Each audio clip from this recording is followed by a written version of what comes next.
If you have blue eyes, here's something that should make you stop and think. Every single person on Earth with blue eyes, all 600 to 800 million of them, can trace that trait back to one person, one individual, one genetic accident that happened somewhere between 6,000 and 10,000 years ago. Not a group of people, not a gradual evolution across different populations. One person, one mutation, and then it spread like wildfire across continents. That shouldn't have happened. See, blue eyes don't actually do anything useful. They don't help you see better. They don't protect you from disease. They don't make you stronger or smarter or more likely to survive a harsh winter. If anything, they're a disadvantage. Blue eyes are more sensitive to bright light. They offer less protection from UV radiation. In the brutal world of prehistoric humans, where every trait mattered for survival, blue eyes should have been weeded out by natural selection before they ever got started. But they weren't. Instead, this completely random genetic glitch spread through ancient human populations with shocking speed. Within just a few thousand years, blue eyes went from not existing at all to becoming common across huge swathes of Europe and Asia. Today, they show up in populations from Scandinavia to the Middle East, from Siberia to the Mediterranean. Why? How does a useless trait, maybe even a harmful one, become so widespread? What was happening in prehistoric Europe that made blue eyes not just survive but thrive? That's the mystery we're unraveling tonight. The story of blue eyes is really a story about human migration, sexual selection, genetic bottlenecks, and the weird accidents that shape who we become as a species. It's about ancient hunter-gatherers moving across frozen landscapes. It's about why certain traits become attractive even when they serve no practical purpose. It's about mythology and culture, and the strange ways humans have interpreted eye colour throughout history. And here's the thing that makes it perfect for falling asleep to. The science is fascinating, but it's also deeply calming. We're talking about changes that happened over thousands of years, slow movements of people across continents, gradual shifts in gene frequencies, the patient accumulation of tiny changes that eventually transform everything. If you're enjoying stories like this about prehistoric mysteries and human origins, we've actually put together a whole book exploring these deep-time secrets. You can find it at sleepytimehistory.com. But for now, let's stay here in this moment, exploring one of the most beautiful accidents in human history. Because before we can understand why blue eyes spread, we need to understand something even more basic. What exactly are we looking at when we see a blue eye? What is colour, really? And why don't blue eyes actually contain any blue pigment at all? Here's the thing that nobody tells you about blue eyes. They're not actually blue. There's no blue pigment in them. No blue molecules, no blue dye layered into the tissue. If you could somehow extract the iris from a blue-eyed person and grind it up, examine it chemically, you'd find absolutely nothing blue about it. The colour you're seeing doesn't exist in the physical structure of the eye at all. It's an illusion, a trick of physics, light behaving in weird ways, the same thing that makes the sky blue. This is wild when you think about it. Brown eyes. Those are actually brown. There's a pigment called melanin packed densely into the front layer of the iris, and that pigment is genuinely brown. It absorbs certain wavelengths of light and reflects others, just like any coloured object. Same with amber eyes, hazel eyes, even green eyes to some extent. They all contain actual pigments creating actual colours. But blue eyes, they're pulling off something completely different, something that requires understanding a phenomenon called Rayleigh scattering. Here's how it works. Light from the sun or a lamp hits your eye. That light is made up of different wavelengths, different colours, all mixed together. When it enters the iris, it encounters the stroma, which is essentially the structural framework of the iris. The stroma is made of collagen fibres, proteins arranged in a kind of loose, irregular matrix. Not organised, not uniform, just sort of scattered around in there. Now, in a blue eye, there's almost no melanin in the front layer of this stroma. The melanin's all pushed to the back, behind everything, where you can't see it. So when light hits those collagen fibers, something interesting happens. The shorter wavelengths of light, the blues and violets, they're small enough that they bounce off those collagen fibers. They scatter in all directions. The longer wavelengths, the reds and yellows, they're too big. They pass right through the stroma and get absorbed by that melanin layer in the back. What reaches your eye when you look at someone with blue eyes? Only that scattered blue light bouncing back out. The colour isn't in the eye, it's in the light that escapes from it.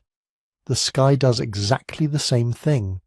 Sunlight hits Earth's atmosphere, encounters all those nitrogen and oxygen molecules floating around up there, and the blue wavelengths scatter everywhere while the other colours pass through. That's why the sky looks blue during the day and red at sunset. When the light has to travel through more atmosphere, and even the blue wavelengths get scattered away, leaving only the reds. Your eye is a tiny sky, creating colour through physics rather than chemistry. Green eyes are doing something similar but with a twist. They have a little bit of melanin in the front layer of the stroma, not much, just enough to add a yellowish tint. That yellow combines with the blue scattering effect, and your brain interprets the result as green. It's like layering a yellow filter over blue light. Same physics, different outcome. Brown eyes shut the whole thing down. Pack enough melanin into that front layer, and it just absorbs everything. No scattering, no tricks. Just straightforward pigmentation doing what pigment does.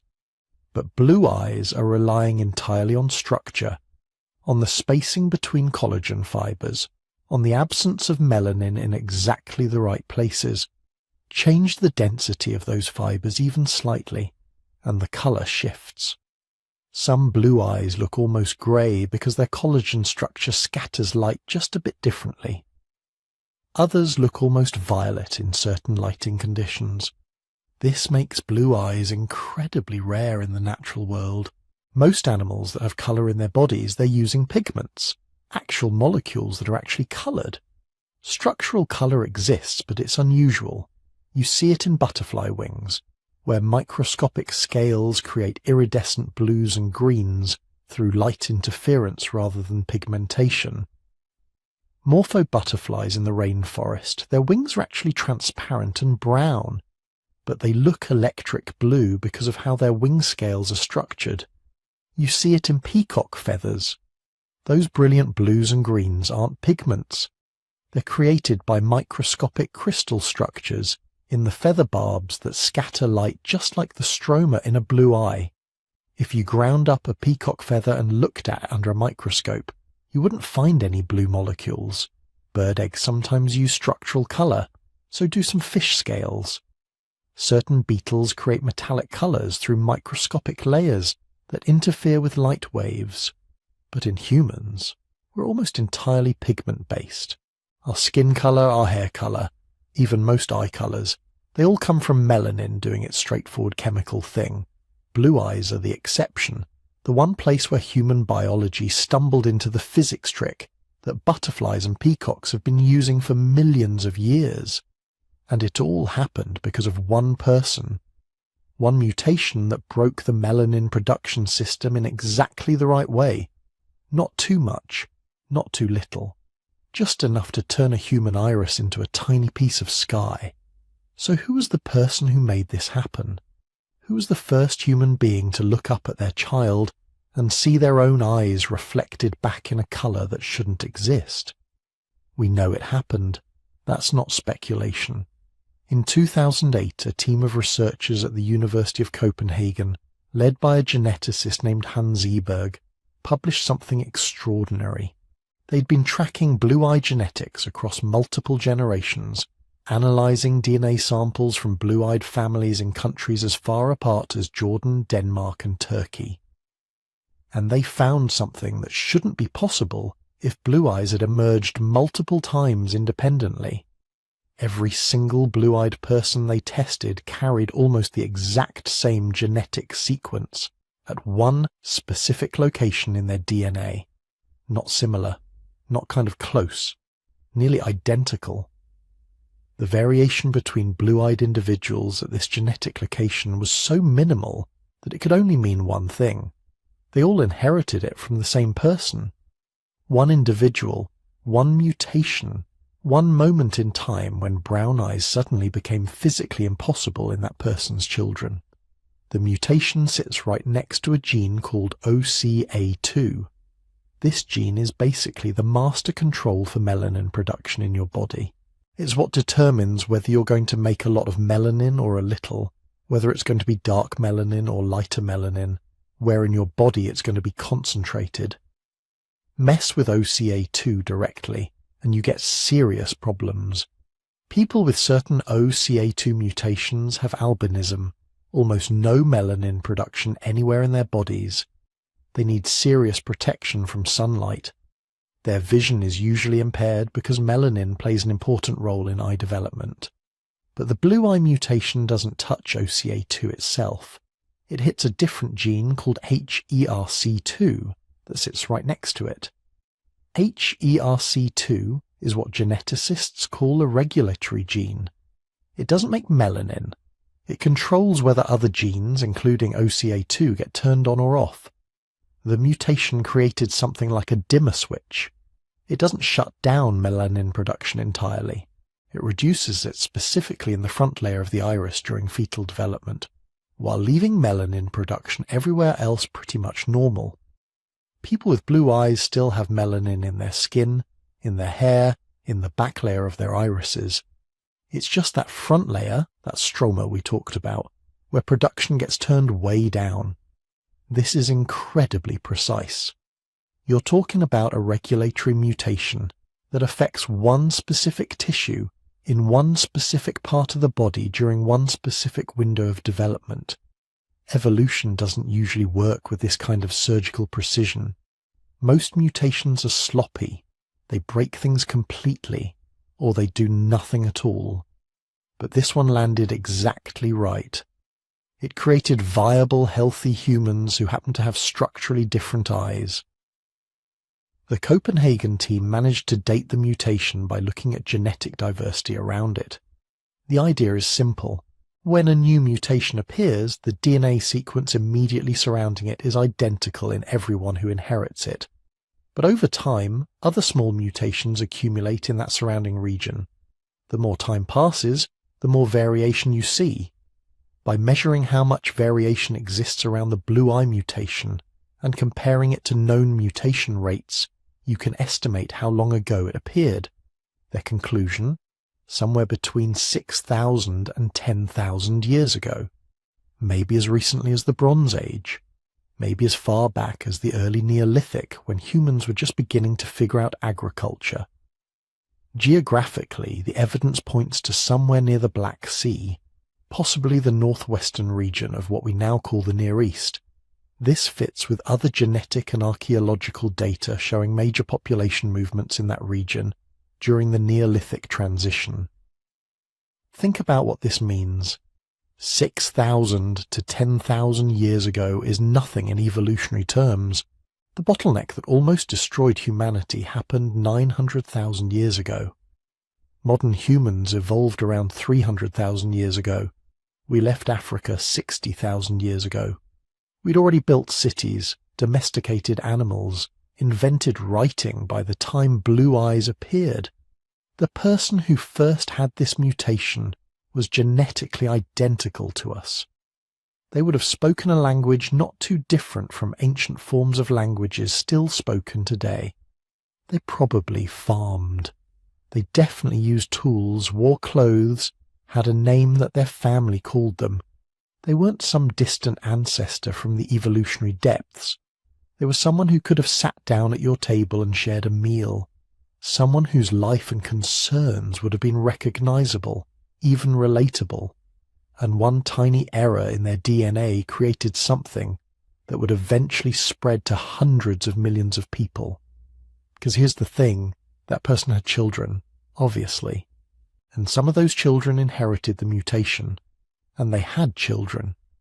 And somehow, despite starting from literally zero, despite being a brand new trait in a world where everyone's eyes were brown, this mutation spread.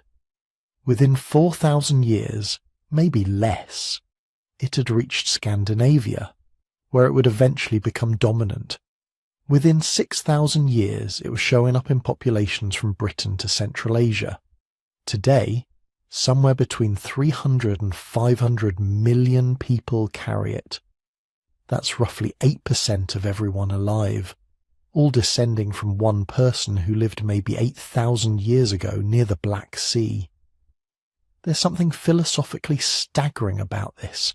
Every blue-eyed person you've ever seen, every blue-eyed face in history, Alexander the Great if the ancient accounts are accurate, Viking warriors, Hollywood actors, your blue-eyed friend from school, they're all connected through an unbroken genetic chain to one individual who experienced something nobody in their family had ever seen before.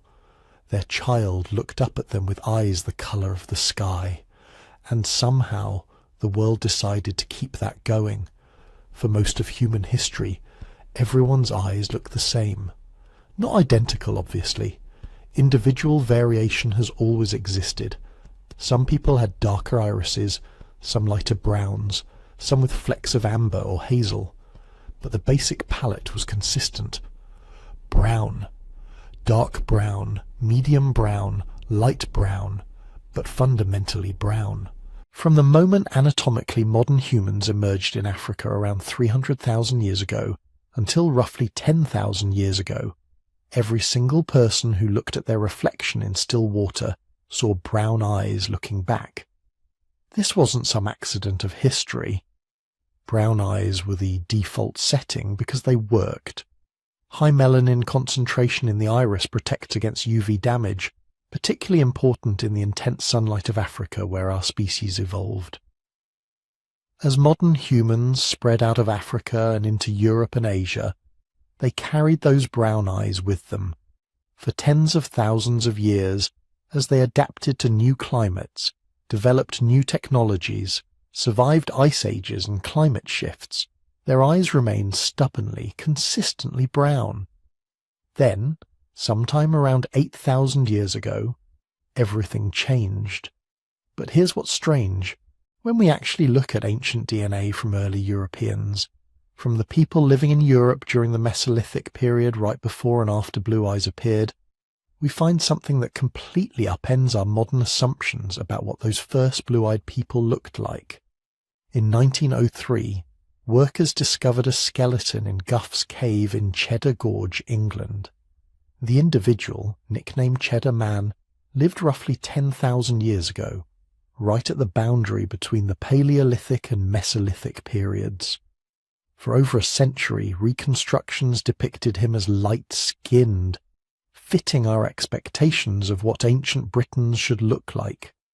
Then, in 2018, researchers managed to extract and sequence his DNA. The results were startling. Cheddar Man almost certainly had blue eyes, but his skin was dark, probably close to the complexion of modern sub-Saharan Africans. His hair was likely dark and curly. He would have looked completely unlike modern Europeans, but he definitely had blue eyes. He wasn't an outlier. La Braña Man, discovered in Spain and dated to about 7,000 years ago, showed the same combination. Blue eyes, dark skin, dark hair. Other Mesolithic hunter-gatherer remains from across Europe tell the same story. These people had been living in Europe for thousands of years, long enough for the blue-eye mutation to appear and spread through their populations, but they hadn't yet developed light skin. This challenges everything we intuitively assume about the package deal of European appearance. We think of pale skin, light hair and blue eyes as evolving together, as a matched set of traits that emerged simultaneously as humans adapted to northern latitudes. But the genetic evidence says something completely different. These traits evolved independently, at different times, driven by different selective pressures. Blue eyes appeared first, for reasons we're still trying to understand. Light skin came later, and probably much more rapidly, driven by pressures we can actually explain. When humans transitioned from hunting and gathering to agriculture, their diets changed dramatically. Hunter-gatherers got plenty of vitamin D from meat and fish, especially organ meats and oily fish. Farmers eating grain-based diets got much less. In northern latitudes with limited sunlight, this created serious vitamin D deficiency problems. Light skin, which produces vitamin D more efficiently with less sunlight exposure, suddenly became a massive survival advantage. Natural selection acted fast. Within maybe 3,000 to 5,000 years, European populations went from nearly universally dark-skinned to predominantly light-skinned. But blue eyes had already been around for thousands of years by then, spreading through populations of dark-skinned hunter-gatherers who roamed the vast forests of Mesolithic Europe. Picture that world for a moment. This is roughly 10,000 years ago, just as the last ice age is ending. The massive ice sheets that covered northern Europe are finally retreating, but slowly. The landscape they leave behind is transforming year by year. Tundra giving way to grassland, grassland being overtaken by birch and pine forests, those evolving into the dense deciduous forests that would dominate Europe for millennia. Small bands of hunter-gatherers move through these forests following game, fishing the rivers, gathering whatever plants the seasons offer. These aren't primitive people struggling to survive. They're sophisticated hunter-gatherers with technologies refined over thousands of years. They have bows, fishing nets, boats, dogs. They understand the landscape intimately, knowing where to find resources in every season, how to predict animal movements, which plants are safe and which will kill you. They're also living among the remnants of the Ice Age megafauna. There are still mammoths in some regions, though they're disappearing. Cave lions prowling the forests, giant deer with antlers spanning 12 feet, aurochs, the massive wild cattle that wouldn't go extinct for another 10,000 years, standing 6 feet tall at the shoulder. And somewhere in this world, probably in the regions near the Black Sea where the evidence points, someone is born with eyes that scatter light instead of absorbing it. Blue eyes in a brown-eyed world. Blue eyes under dark skin framed by dark hair. Their family probably noticed. You'd have to. But whether they thought it beautiful, strange, frightening, or unremarkable, we'll never know. What we know is that it didn't stop them from surviving, from finding partners, from having children who inherited those same light-scattering eyes. And somehow, slowly, those blue eyes began spreading through the small bands of dark-skinned Europeans who had no idea they were about to become the ancestors of hundreds of millions. So here's the real puzzle. If blue eyes began as a single genetic accident in one person, why didn't they just vanish? Most mutations do. In the quiet arithmetic of evolution, random genetic changes are usually either useless or harmful. Harmful ones tend to get wiped out quickly. Neutral ones drift around for a while, flicker through a few lineages, then disappear when a carrier fails to have children or when a small group dies out by chance. Only a tiny fraction ever become common. Yet this one did. The mutation that removes brown pigment from the iris, that turns eyes from dark to blue, spread so widely that today it's found in hundreds of millions of people. In some parts of northern and eastern Europe, the majority of the population carries it. Something had to keep it from fading away.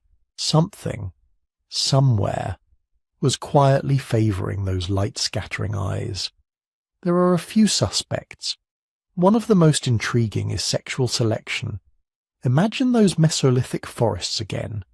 For thousands of years, everyone your ancestors met had brown eyes.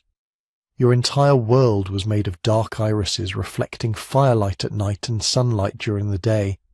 Eye contact was familiar, predictable. And then, in one generation, a child is born whose eyes look different. Not just lighter brown, not hazel, different in kind. In daylight, their irises don't drink in the light. They play with it. They seem to glow in a way nothing else in the camp does. In the dim interior of a shelter, they catch even a faint flicker of fire and reflect it strangely. People notice. They can't not notice. Now picture those tiny bands of maybe 20, 30, 40 people scattered across Europe's post-Ice Age woodlands. In a group that small, anything new stands out dramatically. The person with blue eyes is unusual, memorable. Their face is easier to pick out across a clearing, across a crowded seasonal gathering, across a riverbank during a meeting with another band. Modern psychology experiments suggest that humans are very sensitive to eye contrast and gaze direction. Light eyes on a darker face make the pupil easier to detect. It becomes simpler to see where someone is looking, whether they're making direct eye contact, whether they're paying attention. In a world where cooperation, trust, and subtle nonverbal communication can be the difference between a successful hunt and a disaster, that might matter. Sexual selection works through preferences, not survival. If, for whatever reason, some people found those unusual eyes appealing, beautiful, mysterious, special, then blue-eyed individuals might have had a small advantage when it came to choosing mates and being chosen in return. Not because they were stronger or faster or healthier, simply because more people wanted to be with them. You don't need everyone in the population to share that preference. You just need enough people, over enough generations, for blue-eyed individuals to have a slightly higher chance of passing on their genes. Even a very small bias, repeated over thousands of years, can amplify a trait dramatically. And then there's the rare advantage idea, which makes this even more interesting. In a world where every eye you've ever seen is brown, a blue eye is not just different, it's rare. Our brains are wired to pay attention to rarity. The unusual fruit on the tree, the unexpected pattern on an animal, the new tool shape no one has seen before. Rarity can create its own magnetism. Anthropologists studying modern societies notice that traits which are uncommon can sometimes become desirable simply because they signal uniqueness. In small, closely connected groups, being distinctive can be a kind of social capital. People remember you. They talk about you. They notice when you're around. In that setting, blue eyes could act like a natural spotlight. The person who has them might seem more intriguing, more noticeable as a potential partner, more likely to be remarked upon in stories, songs, gossip. Even if only a fraction of those impressions translate into actual mating choices, the effect compounds. But sexual selection isn't the only possibility. There's another powerful force in evolution that doesn't care about beauty at all. Genetic drift. Drift is what happens when chance does the work. In a huge population, random fluctuations in gene frequencies tend to smooth out. But in very small populations, the kind humans lived in for most of their history, luck matters. A lot. Take a founder group.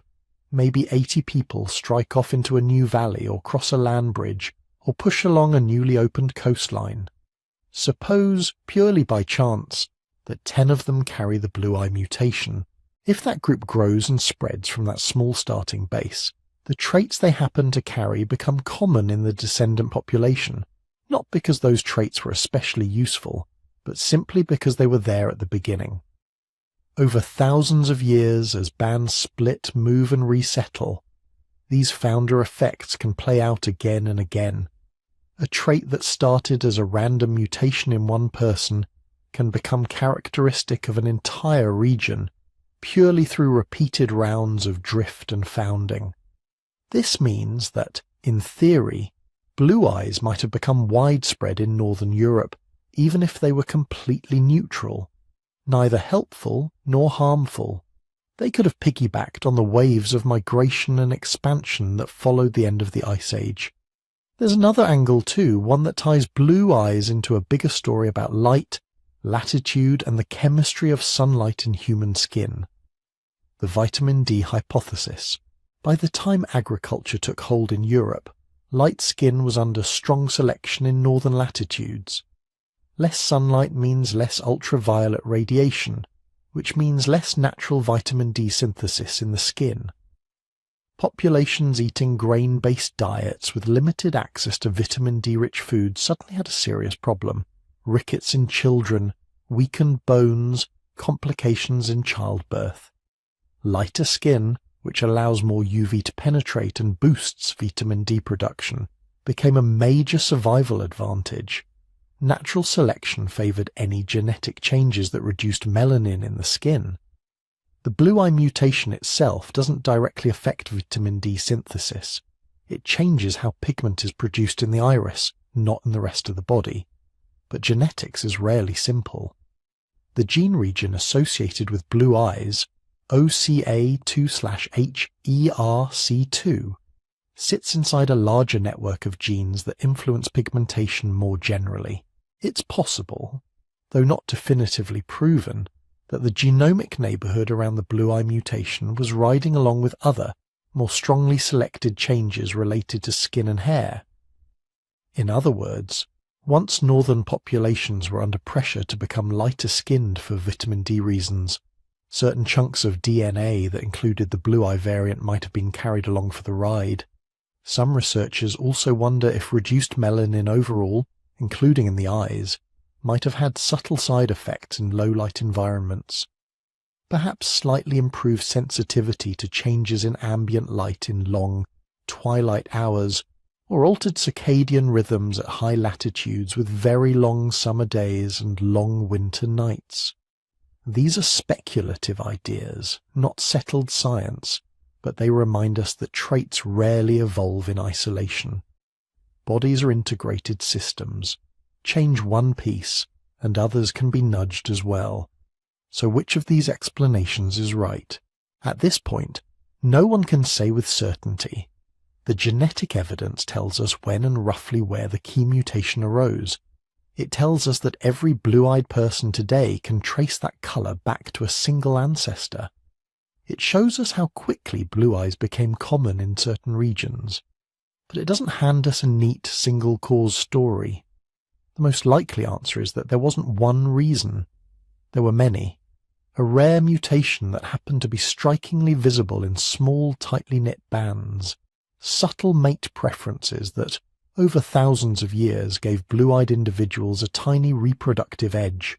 Founder effects and genetic drift scattering that mutation, and sometimes concentrating it as people moved and resettled. Later, broader selection on pigmentation as humans adopted new diets and lifestyles in northern climates, indirectly boosting the frequency of nearby genetic variants.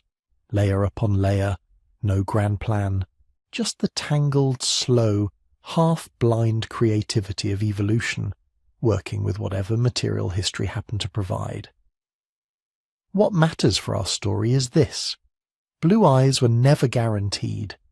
They could easily have vanished with one unlucky generation, one hunting accident, one epidemic in a small camp beside a river that no longer exists. But they didn't. They persisted. They spread. They hitched rides on migrations, on marriages, on the quiet choices of who sat a little closer to whom when the nights were cold and the fires burned low. And as humans kept moving, out of the forests of Mesolithic Europe, into new lands, new cultures, new myths, those pale eyes went with them, carrying their improbable history into a wider world. The blue eye mutation didn't stay put. It couldn't. Humans don't. From the moment our species emerged, we've been moving, following herds, chasing seasons, drifting along rivers and coastlines, pushing into new valleys and new shores, and once that tiny change in the OCA2/HERC2 region existed, Once it had survived those early generations in scattered Mesolithic bands, it began to ride those movements like a passenger. To trace its journey, we have to follow three great waves of people across the map of the Old World. The first wave belongs to the last true hunter-gatherers of Europe. Mesolithic Europe was a mosaic of forests, rivers and coasts, gradually thawing from the grip of the Ice Age. Glaciers retreated north. Tundra turned to woodland. Lakes formed in the footprints of melting ice sheets. Across this changing landscape, small groups of hunter-gatherers moved with the seasons, exploiting rich fishing grounds, tracking red deer and wild boar, gathering nuts and berries. We now know, from ancient DNA taken from their bones, that many of these Mesolithic Europeans had dark skin, dark hair, and surprisingly often blue eyes. It's a combination that would look unusual to us today, because in the modern world we tend to associate light eyes with light skin. But evolution doesn't care about our associations. The blue eye mutation spread through these early foragers long before the strong selection for pale skin in northern Europe had fully kicked in. Generation after generation, as bands split and moved, as some settled around rich river valleys and others hugged the coasts, that single ancestral variant drifted with them. It showed up in a child born in what is now Spain, another in what is now Luxembourg, another by a lake that would one day be called Karelia. Most of Europe at this time was still relatively empty by modern standards. Human densities were low, but that made founder effects even more powerful. Any time a small group pushed into new territory, crossing a mountain pass, following salmon upriver, skirting the edge of a receding glacier, the genes they carried became the genetic baseline in that new region. Sometimes those groups didn't make it. Sometimes they vanished, and whatever version of the gene pool they represented vanished with them. Other times they flourished, and slowly, unevenly, the blue-eye variant threaded itself through the tapestry of Mesolithic Europe, never universal, but never disappearing. Then came people who changed everything. The second wave wasn't made of roving foragers, but of farmers, Neolithic communities descending from the first agricultural societies of Anatolia, in what is now Turkey and its surroundings. Around 9,000 years ago, some of the most radical experiments in human history were underway there.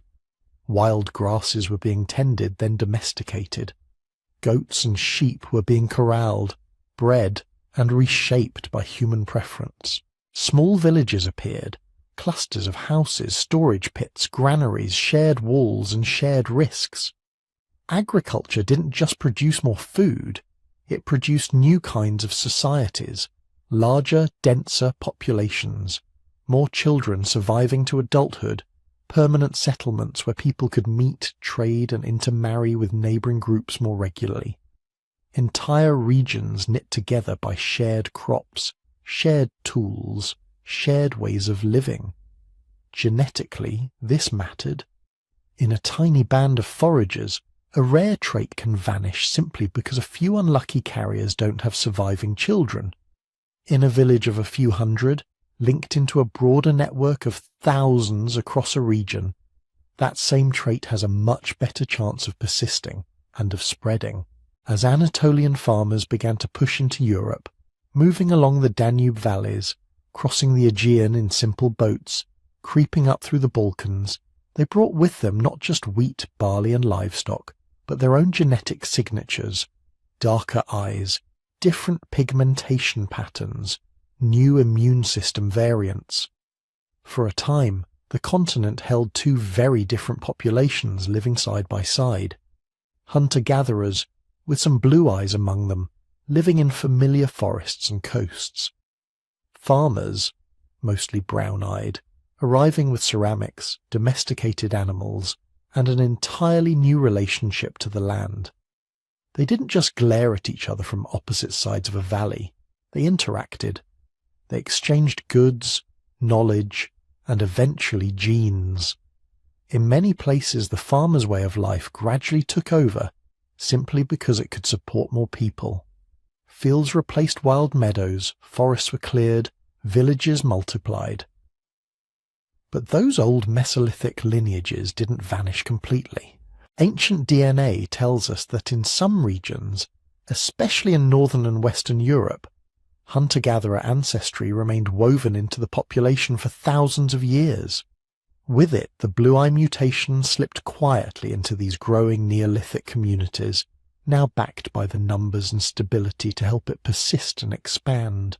And then a third wave arrived, riding horses across the grasslands.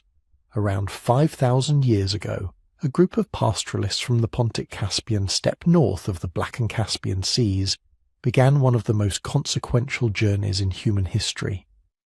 Archaeologists call them the Yamnaya. They lived in wide, open landscapes where the horizon felt endless. Their wealth was measured in livestock.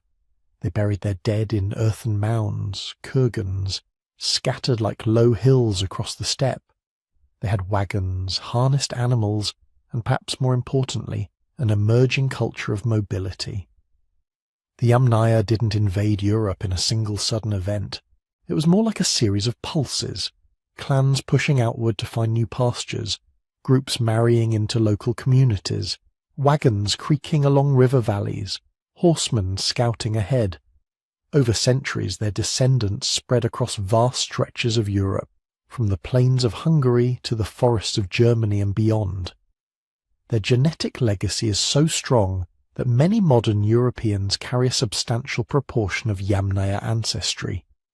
Linguists even think that many Indo-European languages, English, Spanish, Russian, Hindi, ultimately trace back to dialects spoken by people linked to these steppe herders. What did this have to do with blue eyes? Ancient DNA suggests that Yamnaya-related populations carried both light skin and light eye variants at appreciable frequencies. When they mingled with the existing Neolithic farmers and residual hunter-gatherer groups, they didn't just bring new languages and technologies, they reshaped the genetic landscape of the continent. In some regions, especially in the north and northeast, the combination of Mesolithic hunter-gatherer ancestry, Neolithic farmer ancestry, and Yamnaya steppe ancestry created a particular cocktail of pigmentation genes. Blue-eye variants became more common, so did variants for lighter skin, and eventually lighter hair. Over time, these traits reached some of their highest frequencies in places like Scandinavia, the Baltic, and the northern British Isles. Think of the long coasts of Norway and Sweden, where fishing villages clung to fjords and people depended on marine diets rich in vitamin D. Think of the islands of the Baltic Sea, trading hubs between east and west. Think of the damp, misty hills of Scotland and Ireland, fringed by cold Atlantic waters. In these regions, repeated founder events, relative isolation, and the particular mix of ancestral populations amplified the blue-eye variant. Small coastal communities separated by forests or water from their neighbours could drift genetically in their own direction. A few lineages carrying the mutation could, over centuries, become the majority. By the time written history glanced northward from the Mediterranean, travellers were already remarking on the striking light eyes and hair of some northern peoples. But those observations were only the surface of a process that had been unfolding quietly for millennia. And blue eyes didn't stay confined to the far north. They show up surprisingly in other places too. Among some Berber groups in North Africa, where oral histories and genetic evidence alike hint at ancient connections across the Mediterranean, Phoenician traders, Roman colonists, medieval movements, and perhaps even older exchanges with peoples from southern Europe. In pockets of the Middle East, where millennia of empire, trade and conquest mixed people from Anatolia, the Caucasus, the Levant and beyond. In parts of Afghanistan and Central Asia, crossroads of the Silk Roads, where migrations from the steppe, from Persia, from South Asia, and from further west intersected again and again. In all these regions, you can still occasionally meet someone whose eyes carry that same ancient signature.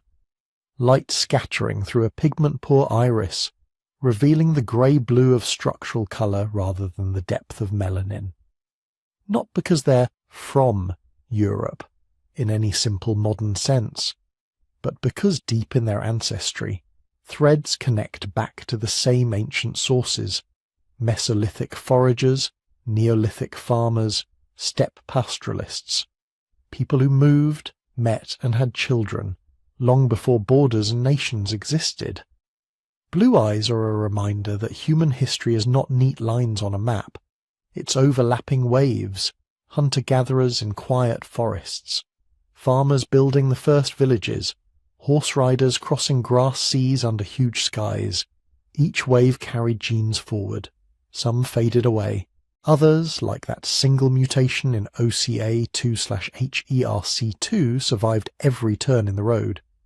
From Anatolian plains to European river valleys, from the Black Sea steppe to Baltic shores, from North African mountains to Central Asian passes, those pale eyes kept travelling, glimpsed briefly in countless lives, closing each night, opening each morning, looking out at new landscapes under the same old sun. By the time blue eyes had threaded their way through these wandering populations and settled into higher frequencies in the north, people weren't just noticing them as a physical quirk. They were starting to tell stories about them. Imagine you're a trader from the Mediterranean world, used to faces framed by dark hair, dark brows, dark eyes. You step off a creaking boat in some cold northern harbour. The wind bites. The light feels strange, paler, thinner, reflected off water and snow. And someone looks back at you with eyes the colour of the sky. In a world without genetics, without an understanding of melanin or structural colour, that doesn't feel like biology. It feels like symbolism, like a message. So humans did what humans always do. They wove it into myth. In the north, among the people who would one day be called Norse, the highest gods were skywalkers and stormbringers. Odin, the Allfather, sat on his high seat in Asgard and watched the worlds. He sacrificed an eye at Mimir's well in exchange for wisdom, trading vision in the ordinary sense for sight in a deeper, stranger one. The myths don't freeze his eye colour for us the way modern fantasy art does, but later traditions and medieval descriptions often imagined gods and heroes with pale, shining eyes, eyes that reflected the cold northern sky, the winter sea, the colour of ice under cloud. When you live in a place where blue and grey dominate the horizon, it isn't hard to see why a person whose eyes mirror that landscape might feel uncanny. Like they carry a piece of the sky in their skull, like they see more than they should. That association between upward, airy realms and light-coloured eyes shows up again and again. Across Indo-European mythologies, the great gods of the sky and thunder, Zeus, Jupiter, Indra, Perun, are linked, not just to lightning and storms, but to clarity, vision, oversight. Even where eye colour isn't specified, the idea that the heavens watch, that they keep an eye on human affairs, is everywhere. In some later European folk traditions, people with blue or very light eyes were said to have a special knack for seeing spirits, reading omens, or seeing through lies. Their gaze could bless or harm, and that duality, eyes as both protective and dangerous, wasn't limited to the north. Turn south, to the Nile. Ancient Egypt gave the world one of the most enduring eye symbols in history, the Eye of Horus. It wasn't blue in their original conception. It didn't need to be. What mattered was the idea of an eye as a vessel of power. Horus's eye is wounded in his battle with Set, then restored. It becomes a symbol of protection, healing, and divine surveillance. It warded off harm when painted on boats, carved on amulets, set into tombs. But Egypt wasn't sealed off from the rest of the Mediterranean. It was part of a web of trade, war, and exchange that included peoples with a wider range of eye colours: Libyans to the west, Levantine sailors to the east, Aegean visitors from across the sea. Later depictions from the broader region sometimes shade divine or royal eyes with blue pigment, not to document literal iris colour, but to link the gaze with lapis lazuli, with the sea, with the sky. Blue was costly. Lapis came from far-off mountains. To give a statue or painting blue in its eyes was to invest it with distance, with otherworldliness. Around the eastern Mediterranean, another idea also emerged and hardened, that a strong, unusual gaze could harm as well as help. The evil eye isn't a single belief, but a family of fears and practices stretching from Egypt and Greece through the Levant, Anatolia, North Africa, and eventually much further. The basic thought: certain people, often those who stand out, by beauty, by status, by strangeness, can unintentionally or intentionally curse with a glance.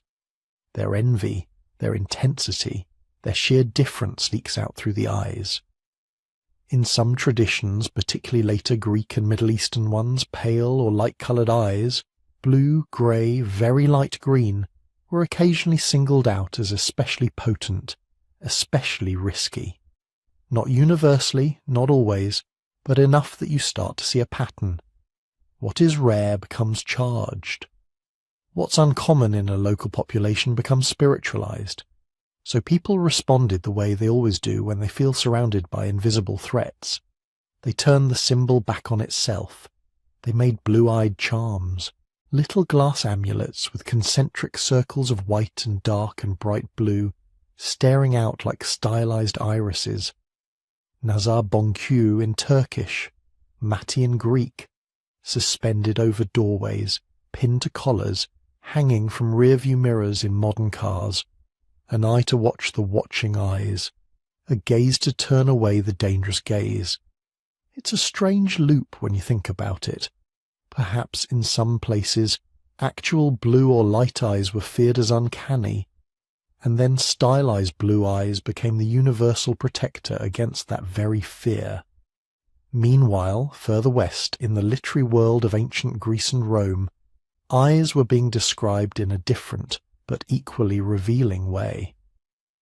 If you open Homer and look for eye colour, you don't find the neat categories we use now. No one is blue-eyed in the modern sense. Instead, you meet Athena, glaucopis, traditionally translated as grey-eyed or bright-eyed. The word glaucos is slippery. It can mean gleaming, flashing, pale, bluish-green, grey, like the surface of the sea under a certain light, or the sheen on an owl's feathers. To call a goddess glaucopis isn't to say she has Pantone-certified grey irises. It's to say her eyes are sharp, luminous, unsettling, not like ordinary human eyes. Ancient colour terminology wasn't about strict wavelengths the way ours is. It was about quality, brightness, depth, matte or glossy, alive or dull. When poets called the sea wine dark, they weren't colour-blind. They were reaching for a felt comparison, the way light sinks into a stormy ocean the way it does into a cup of red wine. So when Greek or Roman authors occasionally mention eyes that are glucose, or kyanios, dark blue, or melas, black, they're telling us less about exact pigmentation and more about how those eyes struck them. Hard, soft, deep, cold, shining. But underneath that, something else emerges, an awareness that eyes differ, that some are light and some are dark, and that those differences map onto character, mood, even divinity. Light, flashing eyes belong to goddesses of wisdom and war. Deep, dark eyes belong to heroes whose passions run hot. Clouded eyes signal death, or madness, or seer-like distance. And beyond the Mediterranean, on roads where languages changed every few days and caravans crept slowly across deserts and steppes, eye colour became a kind of shorthand for entire peoples. Chinese chroniclers described distant western tribes with hair like fire and eyes like the sky. Roman writers talked about Gauls and Germans with terrible bright eyes. reflecting not just their physical appearance but Roman anxieties about northern ferocity. Later Arabic geographers and historians, encountering Slavic, Turkic or steppe peoples, sometimes remarked on their pale eyes as one more sign that they were ajnabi, strangers, outsiders, others. None of these observers knew anything about the OCA2/HERC2 region, about Mesolithic foragers, about Yamnaya herders riding out under broad skies. They only knew that some faces looked familiar and some did not, that some gazes blended into the crowd and some cut across it. So they turned those differences into stories. Sometimes stories of wonder, blue-eyed barbarians as giants, as almost mythical, as fierce children of the cold. Sometimes stories of glamour, pale-eyed foreigners imagined as exotic, erotic, magnetic. Sometimes stories of suspicion, eyes that did not look like ours, were eyes to be watched, managed, distrusted. In all of this, blue eyes, and other light eyes, were slowly being loaded with meaning far beyond anything encoded in the DNA itself.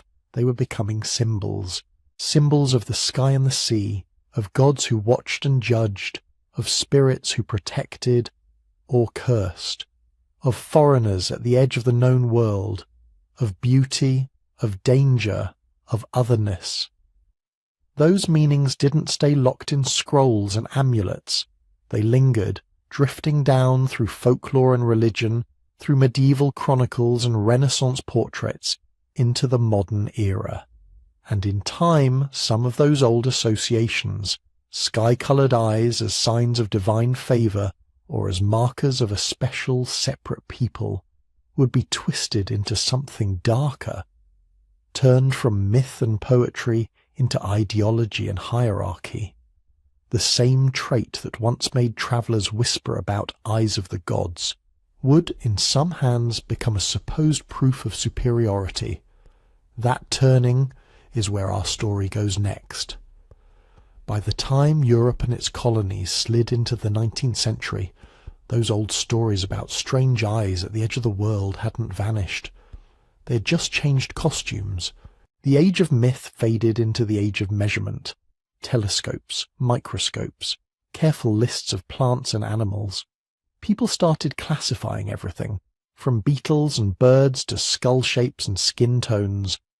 The urge to sort and rank that had once belonged to gods and heroes moved into lecture halls and laboratories, and into that new world, eye colour quietly followed.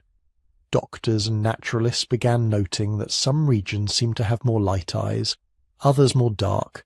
They drew maps, they took measurements, they tried to fit a gradient of human faces into tidy boxes called races.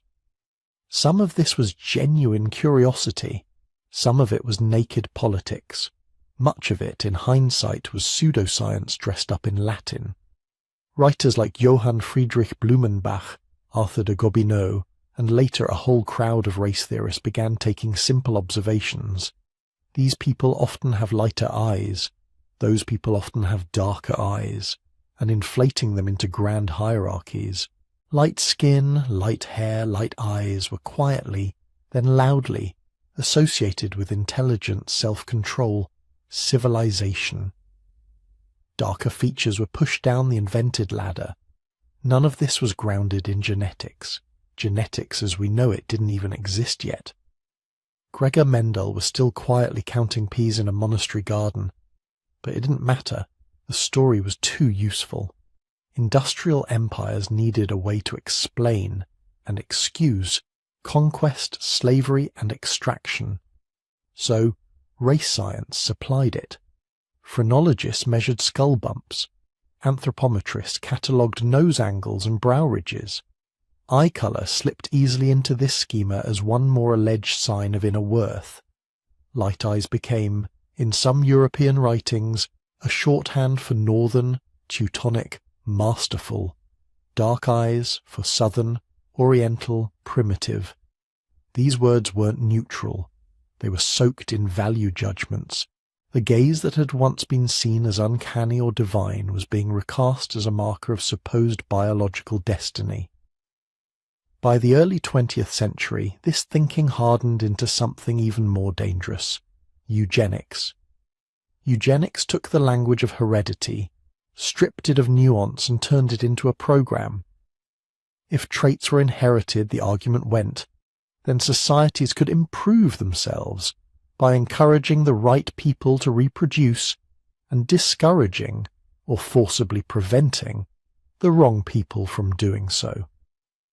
In the United States, Britain, Germany, the Nordic countries, and elsewhere, eugenicists wrote pamphlets and laws. They drew charts of desirable and undesirable traits. Poverty, disability, mental illness, criminality, all were blamed on blood, not on social conditions. And running like a pale thread through many of these charts were physical features: skin tone, hair texture, eye colour. Not every eugenicist fixated on blue eyes, but in Northern Europe and North America they frequently appeared as part of the ideal type. Posters and propaganda imagery often showed wholesome, rosy-cheeked children with fair hair and light eyes as the visual embodiment of the nation's future. Darker-featured children, when they appeared at all, were cast as warnings.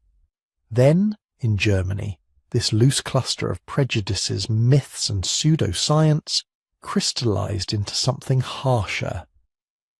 Nazism took 19th century race theory, early 20th century eugenics, and centuries of religious and ethnic bigotry, and fused them into an ideology obsessed with purity.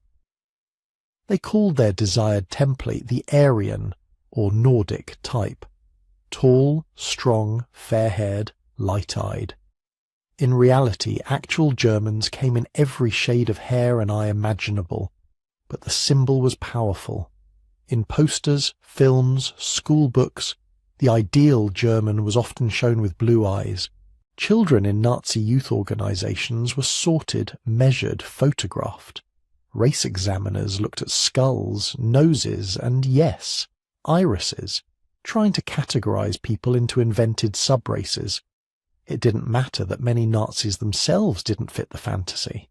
It didn't matter that leading party members had brown eyes, or that Hitler himself did. The point wasn't accuracy. It was mythology with uniforms. Blue eyes became, in this propaganda, a sort of visual password, a quick, obvious sign that someone might belong to the imagined in-group. Jews, Roma, slaves, and countless others were cast as fundamentally other, regardless of their actual appearance. But when they did happen to have light eyes, it only underlined the absurdity of the categories.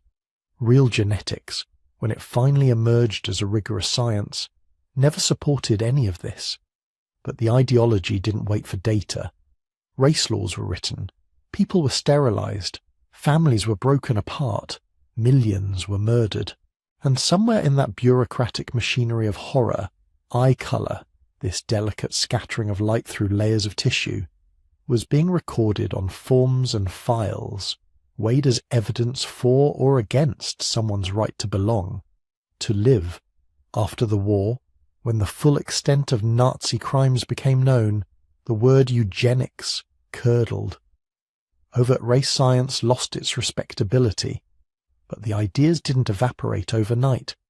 They lingered in subtler assumptions, in beauty standards, in jokes about good genes, in unspoken hierarchies of whose features were praised and whose were pathologized. Modern genetics, when it finally caught up with the questions people had been asking all along, told a very different story. Instead of tidy, separate races, it revealed gradients and overlaps. Most human genetic variation sits within populations, not between them. Two people from the same village can be more different genetically than one of them is from someone on another continent. Eye colour turned out to be a perfect illustration of this. Blue eyes do not belong to a single race. They never did. That original mutation in the OCA2/HERC2 region likely arose in a single individual somewhere around the Black Sea region, or its broader neighbourhood, long after modern humans had already spread widely.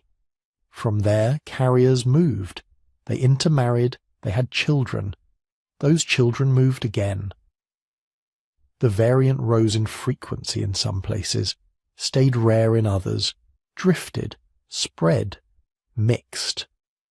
Today, you can find blue or very light eyes in people who identify as Northern European, of course, but also among some populations in the Middle East, in parts of North Africa, in Central and South Asia, scattered through the Americas via colonization and migration, appearing unexpectedly in families whose recent ancestors mostly had dark eyes.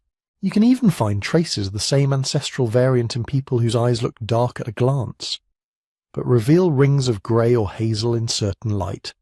The boundary isn't neat. It never was. Genetically, blue eyes are a story of sharing, not separation. They're a record of gene flow, of groups meeting, marrying, trading, having children.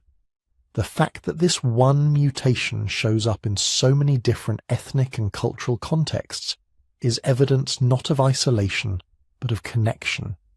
That's the irony.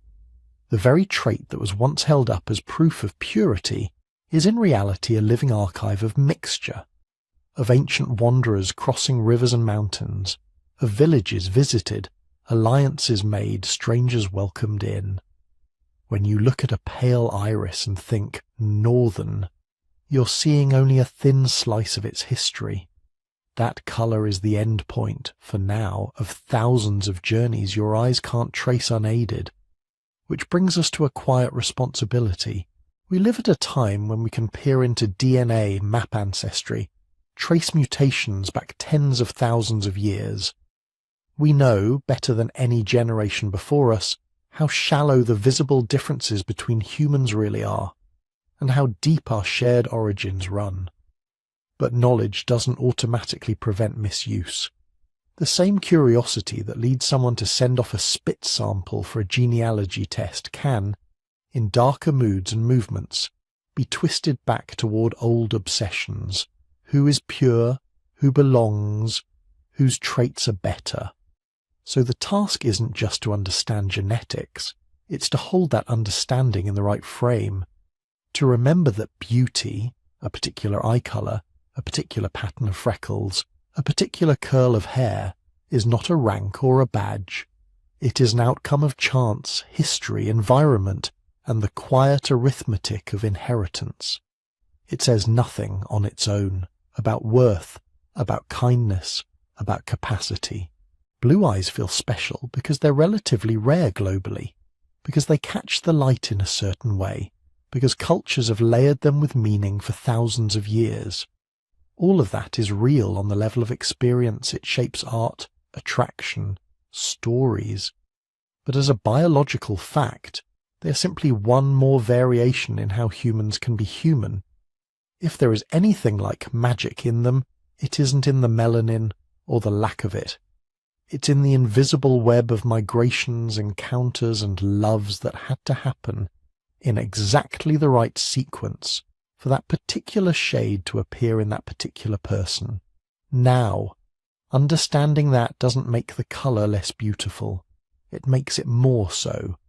And it opens the door to another question, one people have been quietly asking for a long time, in poems and whispers and glances. Why do we find certain eyes so captivating in the first place? Why does a flash of blue or green or deep brown feel like it can stop time? To answer that, we have to leave history for a moment and step into a different kind of inquiry, the science of attraction. The first thing to say is almost disappointingly simple. When psychologists actually sit people down, show them faces and ask, which one do you find more attractive? The answers are messy. In some studies, especially those done in Northern and Central Europe, participants show a slight preference for lighter eyes. In others, there's no clear winner. Sometimes brown-eyed faces are rated as warmer, more trustworthy. Sometimes blue or green eyes get a tiny bump on uniqueness or beauty. And in many parts of the world, when similar tests are run, eye colour barely registers as a factor at all compared to things like facial symmetry, expression, or even hairstyle. So if there is any universal law of attraction written in our eyes, science hasn't found it yet. What the data do suggest instead is something subtler. We tend to like what looks familiar, or what looks slightly unusual against a familiar background. In regions where most people have dark eyes, lighter eyes can seem exotic, rare, worth a second glance. In regions where light eyes are common, it's often the deep browns or unusual mixes, hazel with golden flecks, grey with a dark ring, that stand out. Culture sits on top of this like a weight. Children grow up surrounded by faces, by love, by stories, by screens. They see which faces get praised in movies, which are called beautiful at the dinner table, which are drawn as heroes in school books. Over time, those patterns sink in. So part of why anyone, anywhere, thinks a particular eye colour is attractive is simply that they have been told in 1,000 quiet ways that it is. But there might be more going on beneath the surface, literally, in the surface of the eye. Look closely at an iris, any iris, and you'll notice something. The pupil in the centre is always black. That's the opening, the hole that lets light into the eye. Your pupils dilate and constrict all day long, adjusting to brightness, but they also respond to emotions. Fear, interest, arousal, concentration, all can cause subtle changes in pupil size. You can't control it consciously. You can't fake it on demand. That makes the pupil one of the most honest signals your body has. Some researchers think our brains have learned, over millions of social interactions, to read that signal without us ever realizing it. A slightly enlarged pupil might register in some deep pre-verbal part of the mind as, this person is interested, this person is engaged, this person might like me. Here's where eye colour comes in. On a dark iris, it's harder to see fine changes in pupil size, especially at a distance or in dim light. On a light iris, blue, grey, green, the black circle stands out more starkly. Tiny variations become more noticeable. This has led to the pupil detection theory of eye colour and attraction. The idea that, for social animals like us, being able to read each other's internal states accurately is hugely valuable. If light eyes make that reading easier, even a little bit, they could carry a small advantage in context where trust, cooperation, or mating decisions matter. Imagine two strangers meeting by a fire 15,000 years ago. They don't share a language yet. They share a hunt, a meal, glances across the flickering light. One can see that the other's pupils widen in sync with their own laughter, their own stories. That synchrony feels like connection. Now, to be clear, this is a hypothesis, not a settled fact. Studies have found that people can detect pupil changes in both light and dark eyes, especially up close. And attraction is influenced by so many variables that isolating one tiny cue is difficult. But the possibility itself is intriguing. That part of what draws us to certain eyes isn't the colour in the usual sense, but the way that colour frames the truth of someone's gaze. There is another theory, more specific and more controversial, that circles around blue eyes in particular. It starts with a simple genetic observation. Blue eyes, in most cases, result from recessive variants in a handful of genes. Two parents with very little melanin in their irises are, statistically, more likely to have children with similarly light eyes. Two parents with bright blue eyes will rarely have a child with very dark eyes, unless there's additional variation in play. From this, some researchers have proposed what's been called the paternity certainty hypothesis. The idea goes like this. In populations where blue eyes were rare, a blue-eyed man might prefer a blue-eyed partner because any resulting children with non-blue eyes would stand out more obviously as biologically suspect. If his mate had a different coloured eye, and the child did too, it would be harder, under a simple folk genetics, to tell who contributed what. In this story, blue-eyed men are not just attracted to blue eyes because they think they're pretty. They are unconsciously making a calculation about future certainty. If she shares my rare trait, I'll be more confident the child is mine. Some lab studies have found that blue-eyed male participants do in fact rate blue-eyed female faces as slightly more attractive than brown-eyed ones, more so than brown-eyed men do. At first glance, that seems to support the hypothesis. But there are problems. Modern people are not Paleolithic villagers. Our preferences are steeped in film, fashion, and personal experience. Light eyes have been glamorized in European and American media for generations. Blue-eyed men and women might simply be internalizing narratives that say, people who look like you and like your family are beautiful. Beyond that, paternity is influenced by 1,000 social and emotional factors, not just iris color, and real-world data on mating, cheating, and reproduction do not show clear patterns that would definitively support this kind of single-trait evolutionary story. So most scientists treat the paternity certainty hypothesis as an interesting possibility, not a demonstrated engine of human behavior, a thought experiment more than a verdict. While these theories swirl in academic journals, something very concrete has been happening in the world outside the lab, the global export of a particular beauty script. Throughout the 20th century, American and European films spread across the planet. Magazine covers, fashion shoots, pop stars and models appeared in cities far from where they were photographed. And disproportionately often, especially in earlier decades, those faces had light eyes. It wasn't a conspiracy, it was a feedback loop. Directors and advertisers in majority European societies chose what they thought looked striking or glamorous. Audiences got used to seeing those faces at the center of stories. Other industries imitated the look. Soon, in places where blue eyes were vanishingly rare, they were still the ones most often associated with wealth, fantasy, or dream lives. Camera lenses and lighting techniques added to the effect, making pale irises seem almost luminous on black and white film. Color photography exaggerated the contrast. As this imagery spread, so did its underlying message, that certain eye colors were special, desirable, worth imitating. You can see the echo of that message today in one of the most quietly booming corners of the beauty industry, colored contact lenses.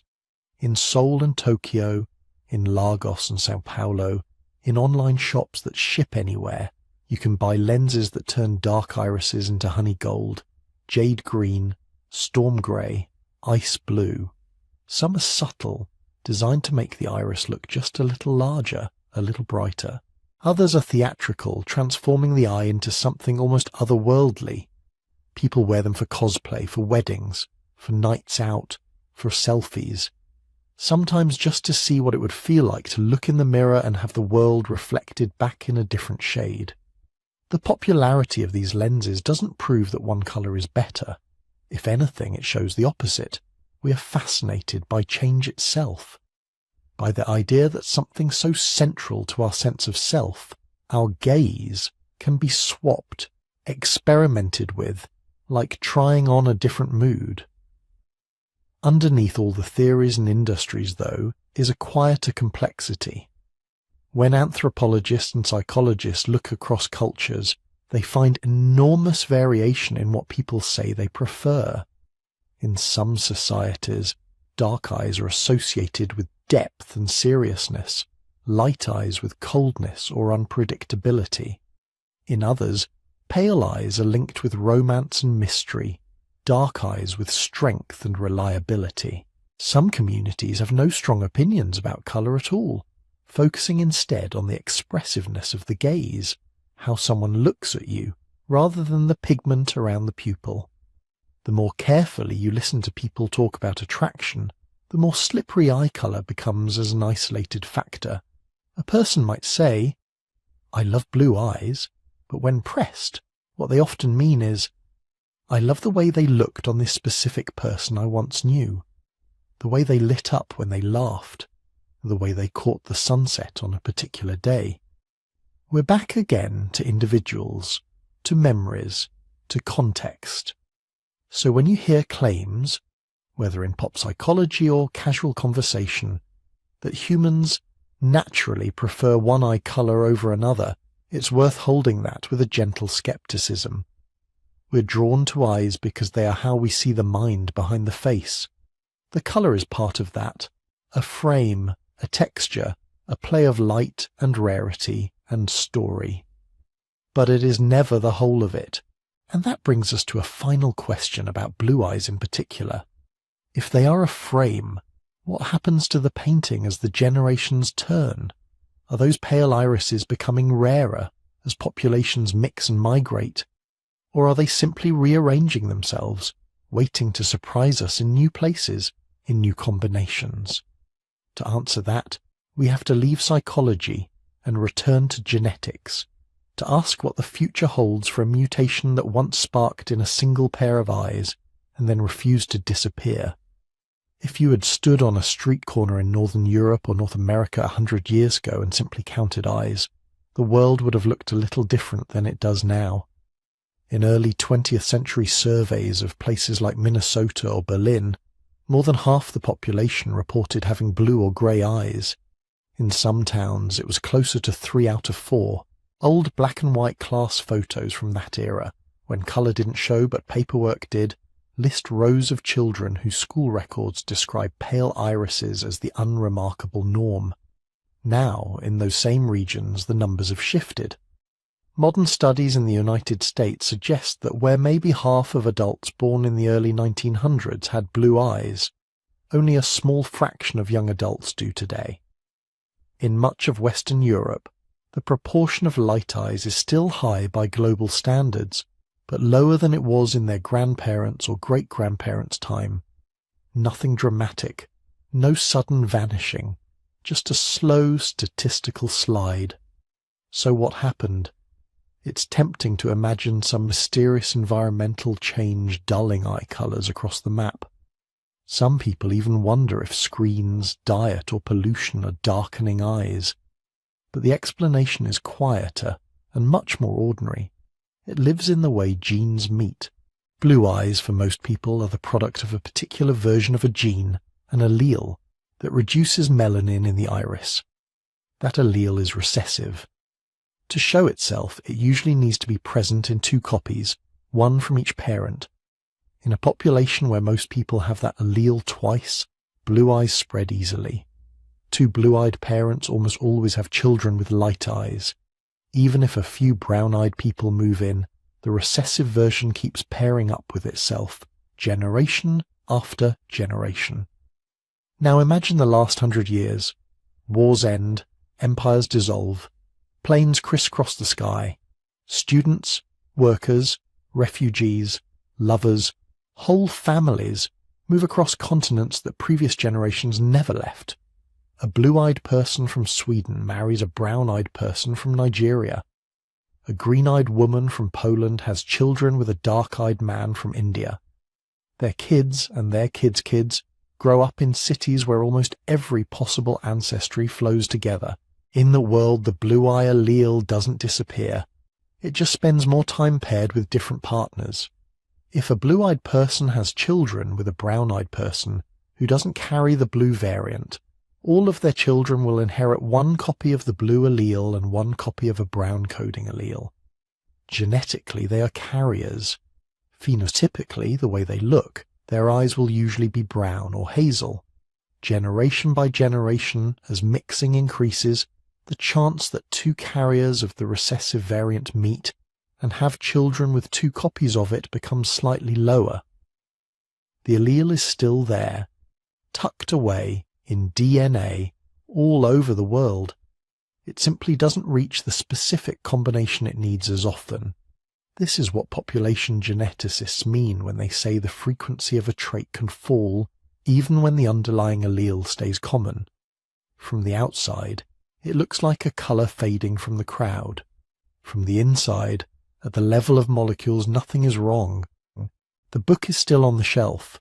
It's just not being opened on every page. Because of this, the popular fear that blue eyes are going extinct doesn't really match how evolution works in this case.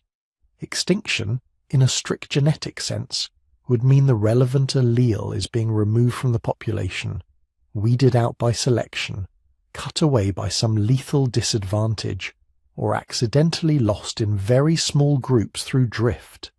That is not what we see. The blue eye variants, especially the well-studied one near the OCA2 and HERC2 genes, do not seem to be dangerous. They are not being systematically purged. They persist at high frequencies in many populations and low but stable frequencies in others. What is changing is the visibility of those alleles. In a more interconnected world, recessive traits of all kinds naturally spend more time hidden, in single copies, inside brown-eyed, green-eyed, or mixed colour-eyed people, rather than flashing themselves in clear blue across the iris. There's a small irony here. For most of human history, people had no way of knowing which recessive alleles they carried. You could guess maybe from your parents or siblings, but if your eyes were brown, and your parents were too, you might never suspect that deep in your DNA you held the genetic blueprint for icy blue. Now we can check. Direct-to-consumer genetic tests, those little tubes you spit into and mail away, have made this visible. Some companies include specific markers linked to eye colour in their reports. People open an app and discover that, according to their genome, they carry one blue eye allele and one brown eye allele. They look in the mirror, their eyes are clearly brown, and yet, genetically, they are half of the story that began with that ancient mutation on the shores of the Black Sea. If they have children with another carrier, someone whose own eyes might be dark, that recessive variant can suddenly meet its twin again. A blue-eyed child can be born into a family where no one remembers seeing that colour before. Cases like this show up again and again in ancestry forums and social media posts. Two brown-eyed parents in Brazil or Turkey or the United States share a photo of a baby with unexpectedly pale eyes, and then later a screenshot of their DNA reports showing that yes, both quietly carried the old allele. The colour seemed to skip generations. It didn't. It just waited. All of this means that predicting the fate of blue eyes is less like watching a candle burn down, and more like watching a pattern ripple through a woven cloth as new threads are added. And then there is a new possibility, one that previous generations never had to consider at all.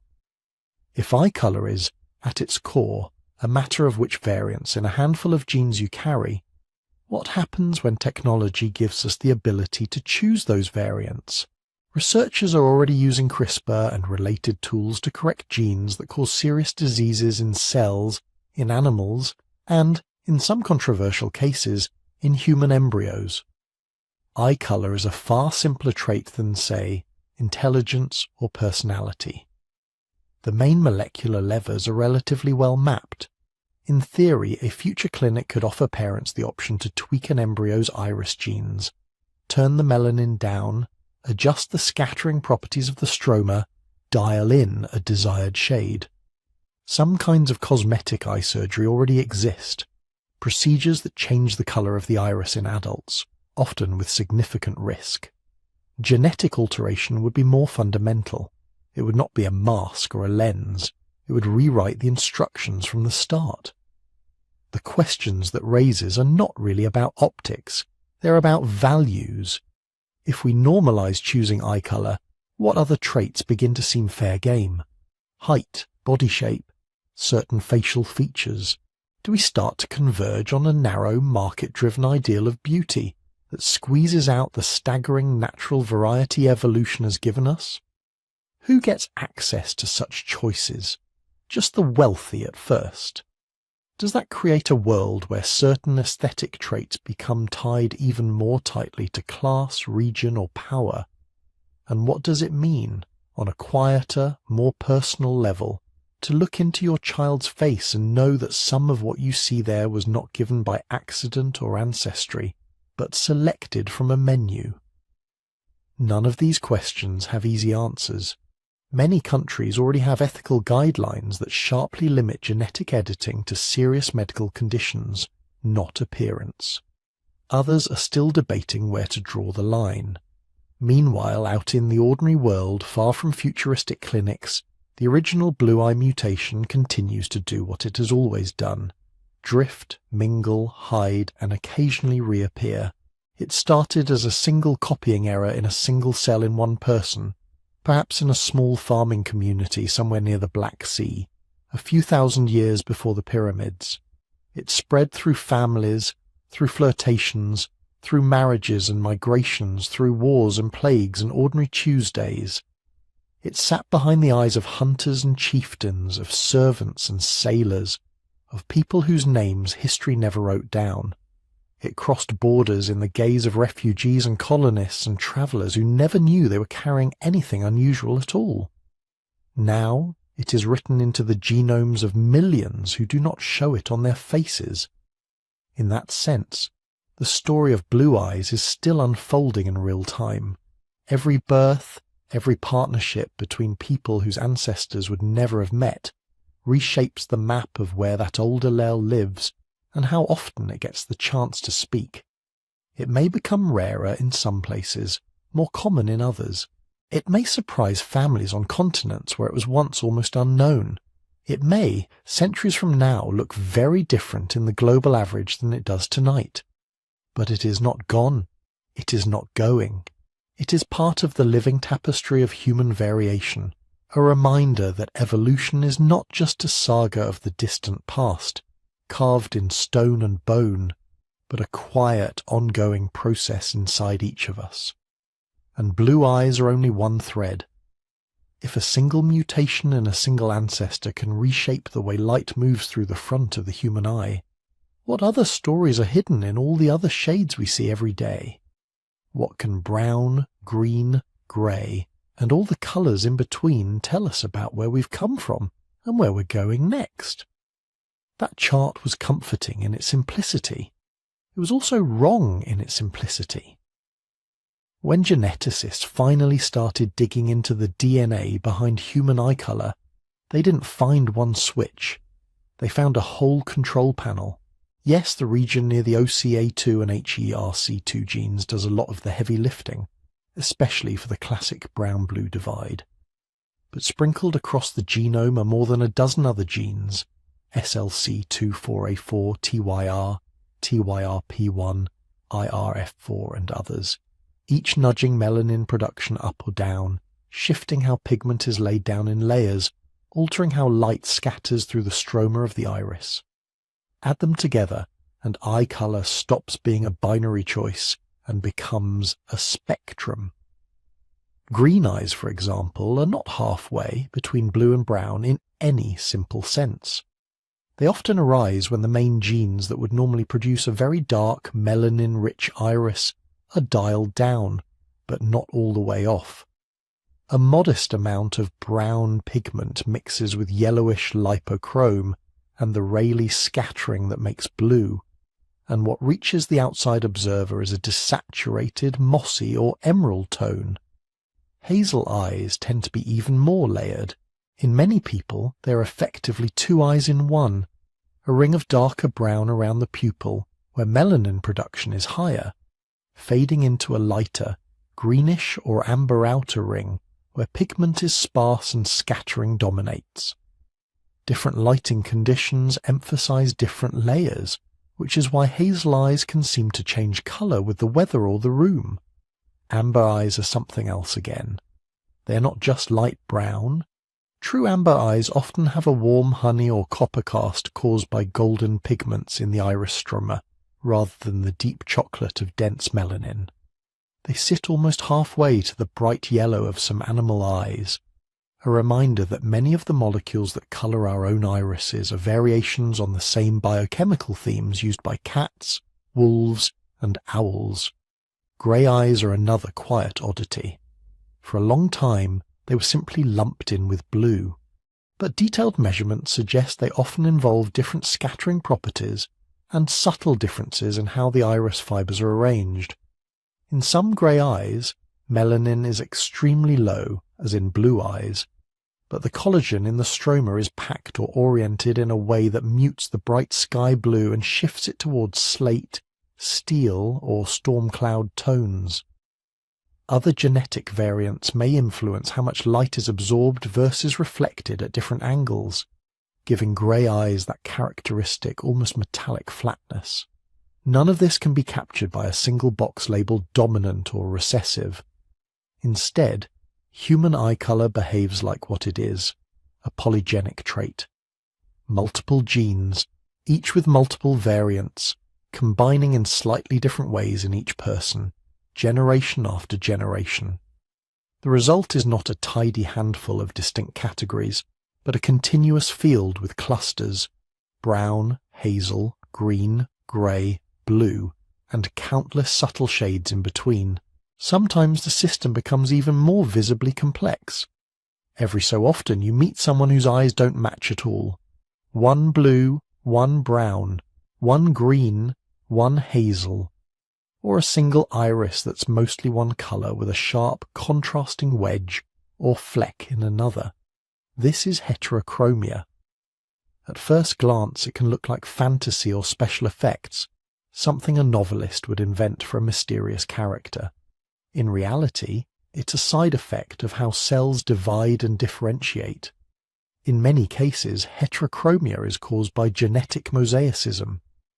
Early in embryonic development, a mutation occurs in one cell that will go on to give rise to part of the iris but not the rest. That small population of cells follows a slightly different recipe for pigment production than its neighbours. The result, one section of the iris, or one entire eye, ends up a different colour. In rarer cases, it comes from chimerism, when two embryos, each with their own genome, fuse very early on to form one person. Different patches of the body may carry slightly different genetic blueprints, including the instructions for the eyes.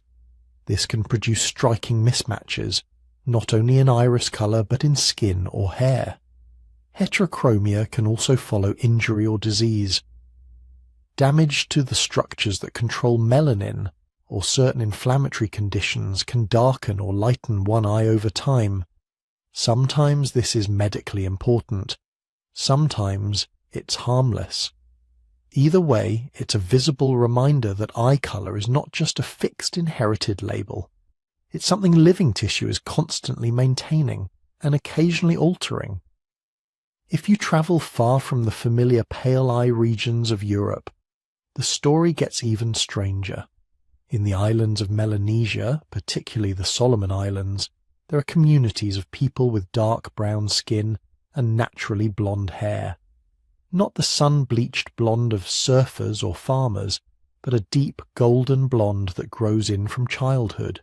For decades, outsiders assumed this came from European ancestry. Sailors, traders, missionaries leaving their genetic signatures behind.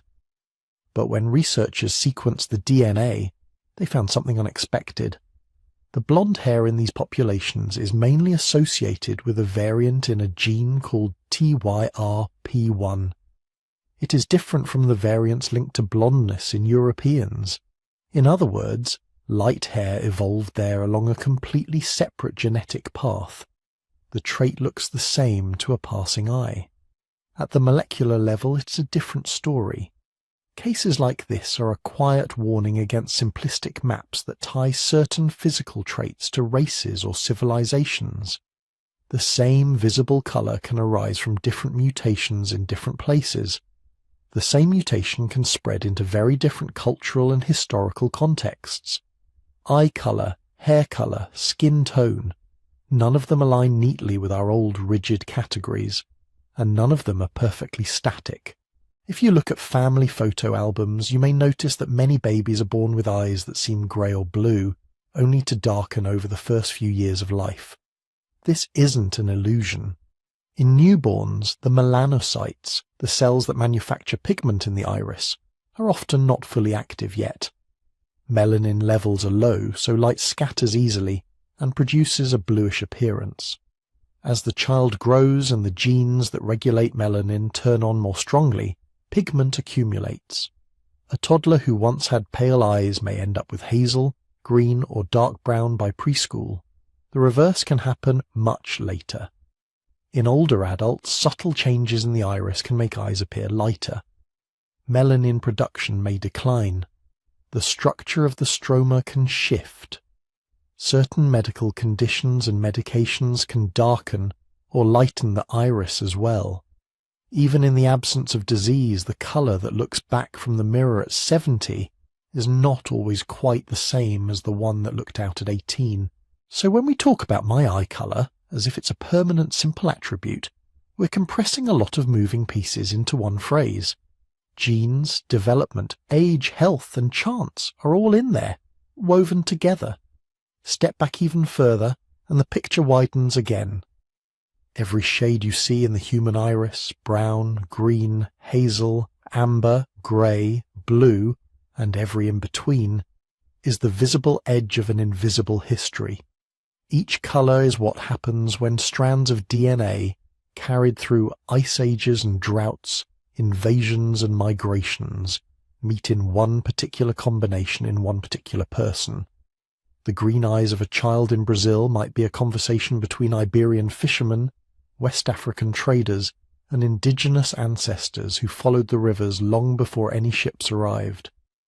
The dark eyes of a woman in Sweden might quietly harbour recessive alleles for blue or grey, inherited from long-ago farmers on the Black Sea steppe.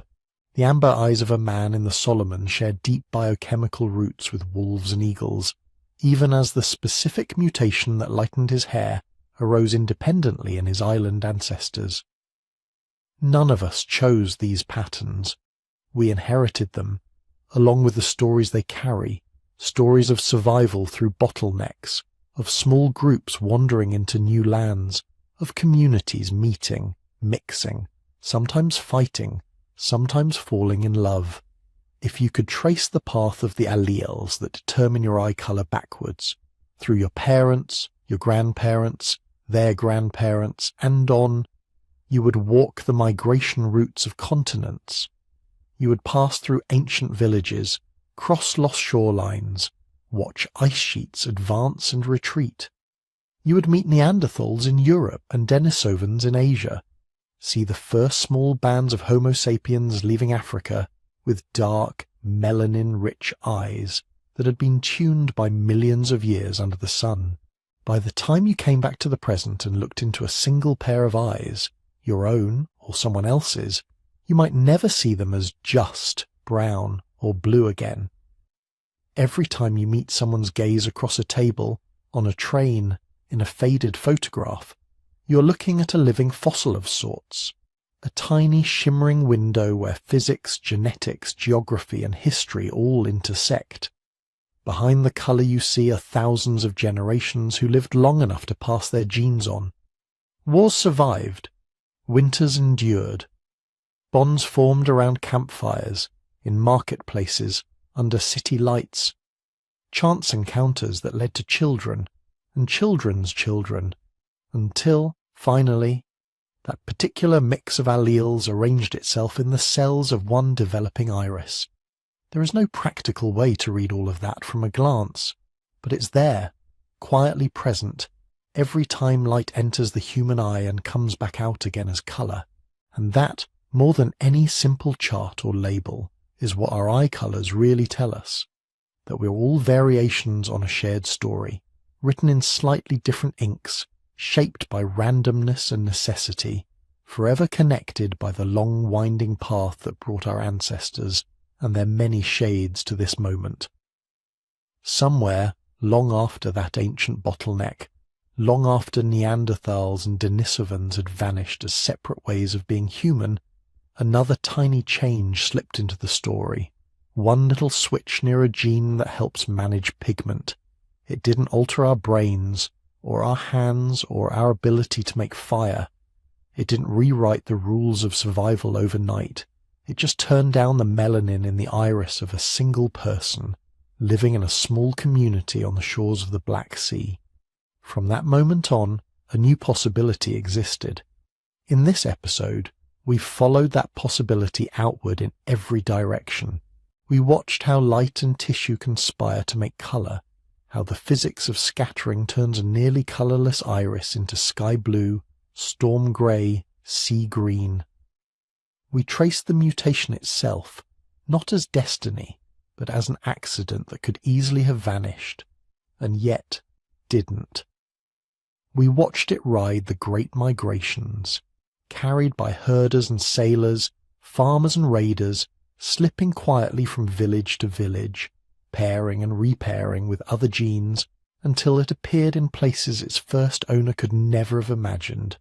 We saw how people noticed, how stories formed around unusual eyes, how gods were painted with them, how poets praised them, how in darker times ideologies tried to weaponize them, turning a harmless quirk of biochemistry into a banner of us and them. We looked too at attraction and preference, how some studies suggest that rare traits can become momentarily fashionable, tugging on deep circuits in the brain that evolved to seek novelty, without ever making one colour better than another in any ultimate sense. And then we step forward into the future, where birth rates change, populations blend, and the frequencies of all these alleles continue to drift. Blue eyes may become rarer in some regions, more common in others, diluted, reshuffled, re-expressed in ways no chart can quite pin down. All of that, from mythology and migration to prejudice and romance, arises from the way a few bases of DNA are read in the cells of the eye. A handful of molecules, slightly rearranged, and hundreds of millions of people see a different colour when they look in the mirror. A few more and those colours become symbols, preferences, fears and dreams. The ripples go on for tens of thousands of years. Your own eyes, whatever colour they are, sit at the end of that chain. They are the sum of ancient climate swings, narrow escapes, long journeys, and quiet, ordinary lives lived well enough to have children. They are proof that tiny changes can echo a very long way. If you've been drifting along with this story, and you'd like to hear more like it, you can help keep it going. You can like this video, subscribe to the channel, and leave a comment telling us where in the world you're listening from tonight. Those simple actions tell the algorithms to carry these stories a little farther. And if the deep past has been especially soothing or intriguing for you, there's more waiting beyond this episode. At sleepytimehistory.com, you'll find a book all about prehistoric secrets. The long, hidden chapters of humanity before writing, before cities, before the histories we usually tell.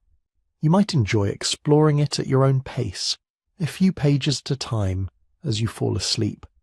For now, though, you don't need to remember gene names or migration routes. You can let the details soften and blur, the way colours do at dusk. Just know that behind every pair of eyes, your own included, there is a whole world of history, quietly present every time you close them. Rest well. Let the past keep watch for a while.